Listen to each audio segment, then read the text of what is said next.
Sejam bem-vindos ao programa Estudo na Palavra, uma explanação de estudos bíblicos tendo como foco a cruz de Cristo.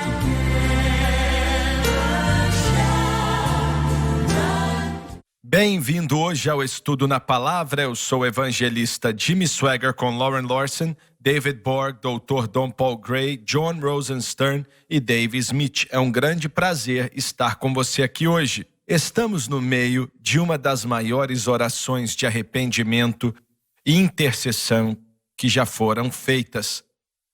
E veio de Daniel. E pelo menos no que sabemos, ele não era culpado de nada disso que está sendo mencionado aqui. Mas ele estava clamando por Israel, pelos pecados de Israel. Então vamos recomeçar de onde paramos semana passada, no capítulo 9 de Daniel, versículo 12, por favor. Cumpriste assim a tua palavra pregada em advertência contra nós e contra nossos líderes e governantes, trazendo-nos a todos a mais ampla e profunda desgraça, porquanto nunca se fez debaixo de todo o céu o que se tem feito a Jerusalém. Deus vai sempre confirmar sua palavra, amaldiçoando aqueles que pecam e abençoando os que obedecem. A atitude dele em relação a isso não muda da antiga para a nova aliança, e daqui a pouco quero falar disso. Quando dizem que Deus não olha mais para o pecado da mesma maneira porque estamos debaixo da graça, é uma ideia errada. O que Deus sente em relação ao pecado não muda e não pode mudar. Grandes declarações são feitas aqui. Vamos olhar para a primeira. De maneira simples, Deus abençoa aqueles que obedecem a Ele. E Ele traz o juízo sobre aqueles que desobedecem a Ele. Isso é muito simples ou é um fato? É fato. Em outras palavras, se eu, você ou qualquer outro crente, estamos falando de crentes, se fizermos o possível para obedecer ao Senhor, servi-lo como Ele quer e deseja, chegando mais perto dEle, Ele vai nos abençoar. Sim. Ele vai nos abençoar. Mas isso também não se aplica ao não crente? Eu não sei se aplica, pois não são filhos dele. Pense sobre os dízimos. Será que se um não crente não dizimar, eu sempre escuto que Essa Deus é uma abençoará? regra, é uma lei. Então sim, eu já ouvi isso e é verdade. Acho que a nossa obediência, e não devemos obedecê-lo porque queremos o benefício da bênção, mas sim porque amamos a Deus e queremos nos conduzir da maneira apropriada. Mas acho que é um fato simples de que um crente, fazendo o possível para viver para Deus, obedecendo ao Senhor, fazendo o que o Senhor quer, pode esperar que o Senhor vai abençoar aquele crente. Deveria esperar. Ele deve esperar isso. Sim. De novo, como você disse, nós não servimos a Deus para recebermos apenas os benefícios. Nós servimos porque Ele é Deus. Certo. E porque Ele é digno de tudo. Certo. De toda adoração. Se nós estamos num relacionamento com Ele, Ele já pagou o preço para fazer com que isso aconteça. Nós já estávamos mortos em nossos pecados e transgressões. Ele fez uma forma para que isso acontecesse, mas se servimos a Deus através de Cristo, Ele já fez isso.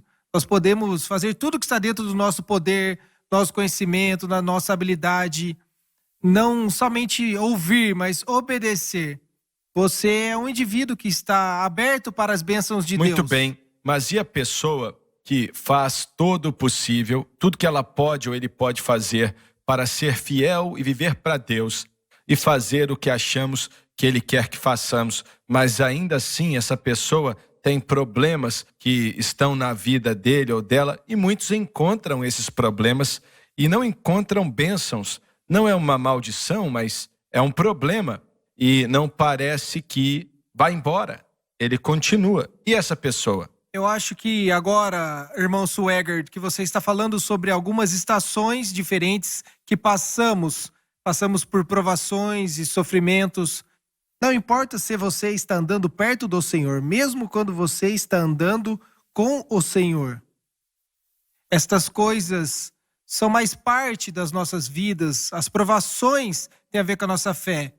Eu acredito que... Então você está dizendo que o Senhor permite que às vezes coisas negativas venham sobre a pessoa, certo, coisas que trazem dor e que mesmo depois de fazer o possível. Certo. Não caímos, nós não desobedecemos a palavra de Deus, Sim, mas Ele permite isso para nos afiar espiritualmente e nos transformar no que Ele quer. exatamente. É isso mesmo? Sim, Senhor. Para purificar a sua fé. Então eu creio que é para purificar a fé. Porque Paulo passou bastante tempo na prisão Certo? e tenho certeza que ele preferia estar em outro lugar. Sim, Ele até se chamou de prisioneiro do Senhor, ou seja, o Senhor me quer aqui, eu não sei Certo. porquê, eu não sei de que vai valer, mas Ele sabe o que é melhor. E eu sou um prisioneiro de Jesus Cristo, ao invés de ser um prisioneiro certo. de César. Mas mesmo naquela oportunidade, Deus trouxe algo bom disso.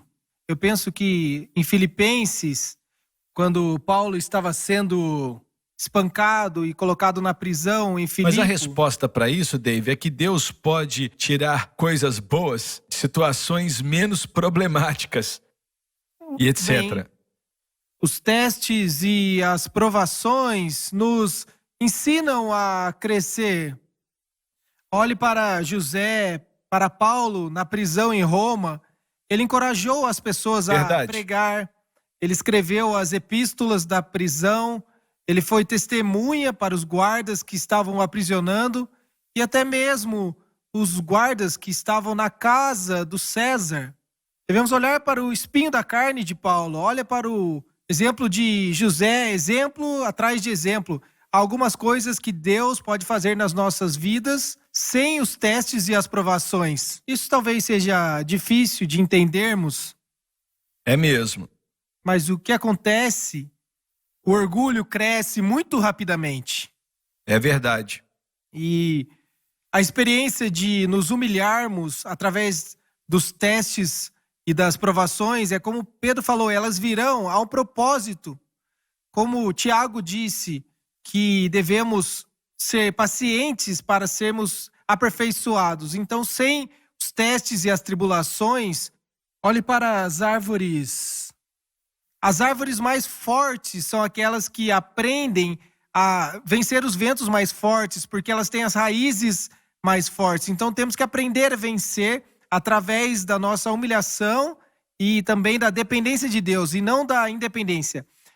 Quando eu era cristão mais novo, eu imaginava que tudo que eu fazia estava certo. Eu nunca fazia nada de errado. Eu acho que vocês entendem o que eu estou falando. Mas aí vem a estação onde as coisas estão mais difíceis e você começa a encontrar obstáculos. As pessoas começam a te rejeitar, você enfrenta problemas. E aí você volta para Deus, porque você acha que está muito abençoado. Mas você está perdendo a grande função e o propósito do que Deus está fazendo em nós. No Novo Testamento existe um diagrama que eu acho que fala do que estamos conversando aqui. Jesus tomou o pão, ele abençoou o pão, ele partiu o pão e compartilhou o pão. E muitas pessoas tentam abençoar o mundo sem serem quebrados. Certo. Eles ainda não foram quebrados e não vão abençoar a ninguém.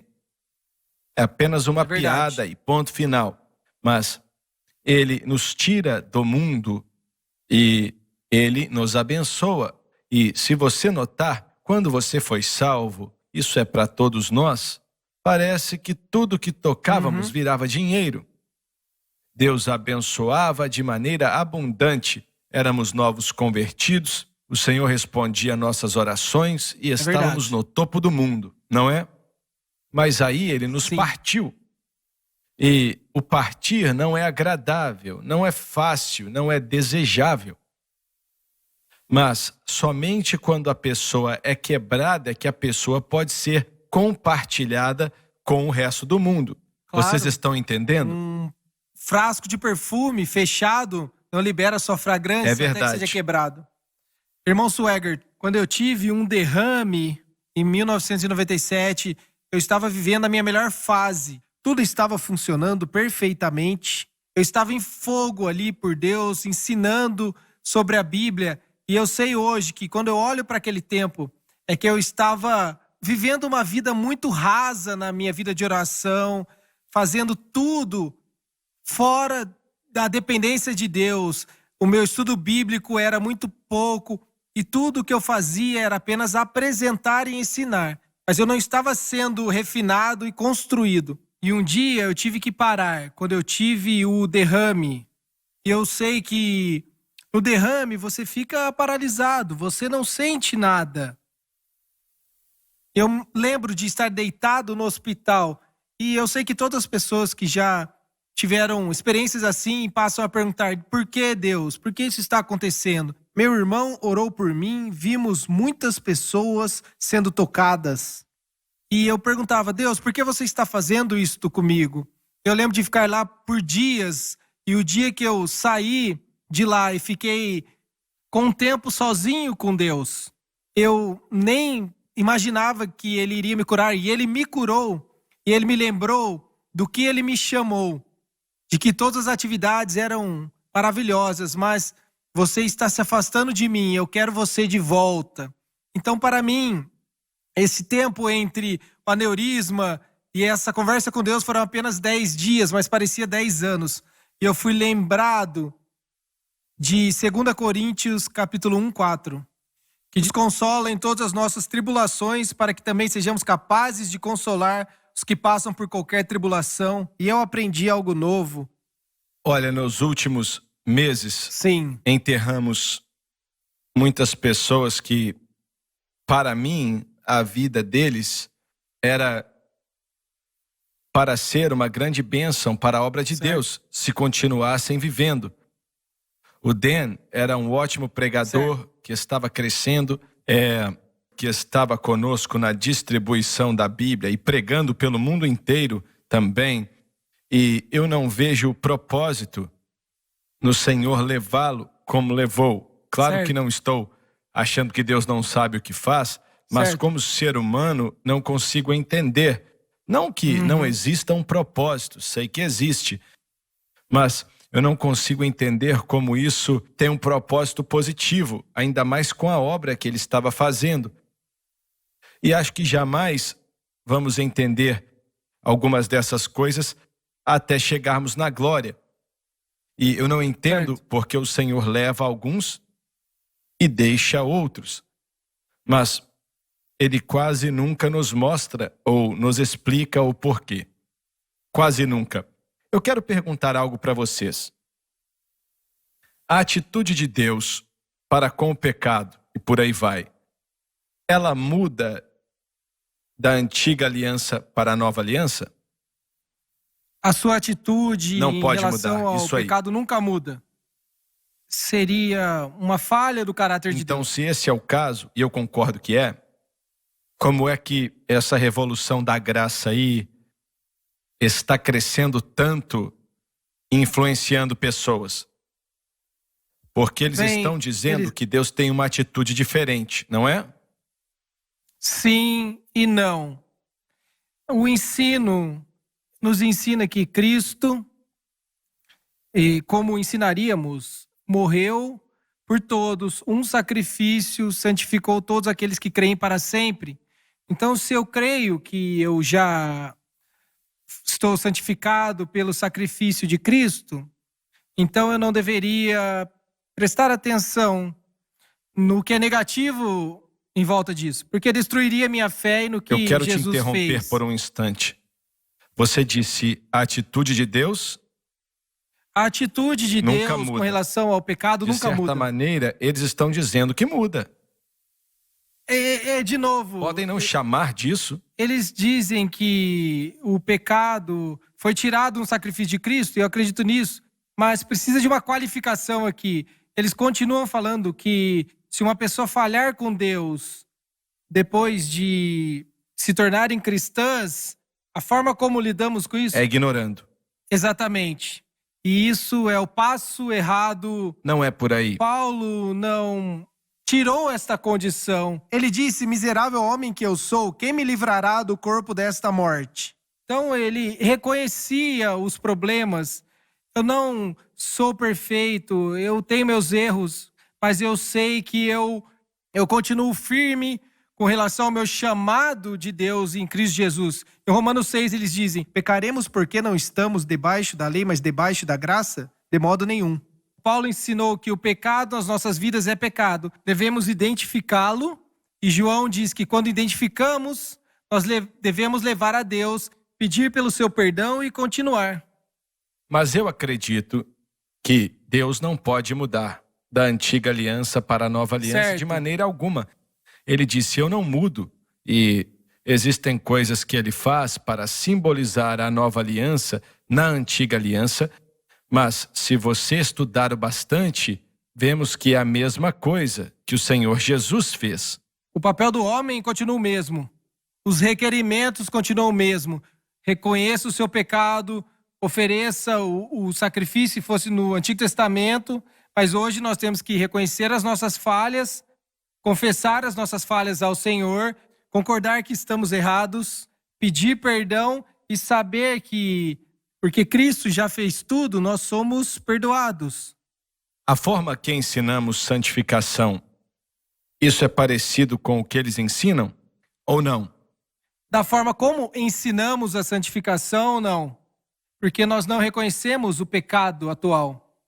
E nós precisamos ensinar que nós reconhecemos as áreas da vida que precisam ser corrigidas, precisam ser transformadas e levadas até o altar. Então, se eu fosse um professor e visse um estudante ou uma das pessoas da igreja fazendo algo errado, e eu não fosse até essa pessoa, eu não corrigisse essa pessoa, eu estaria fazendo algo errado. Mas no ensino deles, parece que há um processo que não é abraçado, porque eles ensinam. Lembra-se que tudo isso é baseado na palavra rema. Eles ensinam que o reconhecimento do pecado significa que você não acredita que Cristo já pagou pelo seu pecado.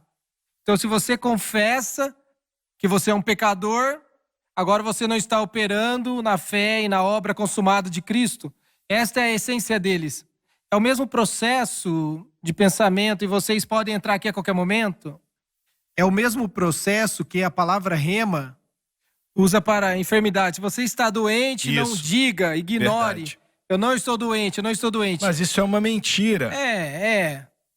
E para dizer que eu não estou sofrendo com pecado, ou que eu falhei em alguma área, é uma mentira.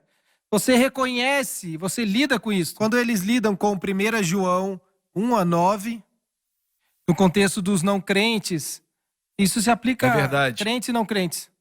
Eles ensinam que 1 João capítulo 1, apenas 1, é escrito para não crentes. 1 João capítulo 2 em diante é para crentes. Espera aí, quem não é crente tem que confessar que é um pecador.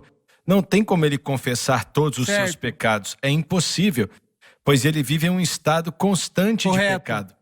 E se você tentar numerá-los, isso é para todo mundo, até a gente antes de ser salvo. São milhares de pecados. Ele não tem como confessá-los. Ele tem que confessar que é um pecador. E pronto. E aceitar ao Senhor Jesus Cristo como seu Salvador. Eu sinto que a maioria da resposta a isso é assim, que as pessoas não querem largar o seu pecado. Eles gostam do seu pecado. E é assim que eles podem gritar e bradar e tudo, e ainda assim continuar pecando. Os maiores líderes da Revolução da Graça não pretendem que as pessoas façam o que você acabou de falar. Não é a intenção deles. Eles diriam que não é a nossa intenção, mas infelizmente... Mas essa não é a questão. Mas, infelizmente, está na Bíblia. Eu quero apenas ser justo com aquilo que eu sei. Eles não estão tentando encorajar as pessoas a pecar. Eles acreditam que este processo que eles estão defendendo liberta as pessoas. Eu acho que encoraja as pessoas a pecar, sim. O que você ia dizer? Deixa eu fazer uma pergunta e fazer um comentário. Eles também não diminuem a eterna segurança? Então, se eles creem nisso, então, uma vez salvo, sempre salvo, então isso também vai diminuir a ideia de que o pecado não é tão importante assim. Sim, o Joseph Prince, e eu estou apenas falando o que ele disse, um dos maiores advogados da Revolução da Graça, no site dele, e eu já li várias vezes, e ele crê na segurança incondicional, uma vez salvo, sempre salvo. E este pensamento está envolvido no ensino, mas, mais uma vez, para ser justo, eu não sei se eles defendem esta Revolução da Graça ou se permanece na sua... apenas acrescentando em cima deste pensamento, com o meu histórico no Seminário Batista, eles não valorizam tanto o pecado assim. E eu creio que é conectado com este ensino calvinista. O que você quer dizer com isso? Eles não reconhecem o pecado desse jeito. Eu não sei como alguém pode conhecer a Bíblia e não ver quão terrível é o pecado e o que Deus pensa sobre isso. É a forma como as pessoas toleram. Muitas vezes a Igreja Batista tradicional permite muitas coisas. Você está dizendo que eles creem na segurança incondicional eterna e produzem esse tipo de estilo de vida? Diminui a visão deles sobre o pecado e praticamente permitem... Essa é a pior coisa que um cristão pode fazer, é considerar o pecado como algo leve. Sim. E eu amo os batistas do Sul, mas eu penso que é verdade. A ênfase na segurança eterna diminui. Se você pensar que não há consequências para a sua vida de pecado, e ao mesmo tempo eu não quero exaltar o pecado acima da graça de Deus. Não. A graça de Deus está sempre lá. Verdade. Ele está pronto e ansioso para perdoar, mas em muitas igrejas, não apenas batista, mas muitas igrejas chegaram ao ponto onde, eles estão morando juntos, eles não são casados, sem problemas. Mas isso é muito relevante. Eles estão bebendo, não tem problema. Estão fazendo isso e aquilo, não tem problema. É um problema. É verdade. 1 João, capítulo 1, nós estamos citando o versículo 9, mas versículo 8 diz: se dissermos que não temos pecado, nós estamos enganando a nós mesmos e a verdade não está em nós. E estes movimentos estão ignorando o pecado, eles não estão pensando nas consequências do pecado, estão permitindo que as pessoas tenham uma natureza de pecado e traga destruição. Eles não estão escutando para este ensino, que é a vitória sobre o pecado. E o pecado está cada vez crescendo mais, como diz as Escrituras. Esse é o problema com esse ensino. A pessoa que começa a pecar não está pensando nas consequências. E o João está falando sobre aqueles que são fiéis, não os não crentes. Exatamente, é isso aí. O nosso tempo acabou e quero encorajar você, não perca um só programa. Acho que você tem que admitir que o que está sendo falado é muito importante. Te vemos no próximo programa e Deus te abençoe.